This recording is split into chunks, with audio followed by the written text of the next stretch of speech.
देशभरामध्ये भाजपनं प्रत्येक जिल्ह्यामध्ये अशी पंचतारांकित कार्यालय उभी केली आहे.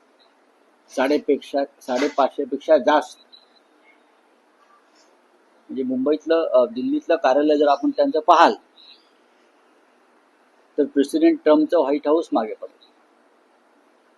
पण त्याचंही आम्ही स्वागत करतो. पक्ष आपल्या प्रॉपर्ट्या तयार करत असतो, सत्ता आहे, उद्योगपती पैसे देत असतात.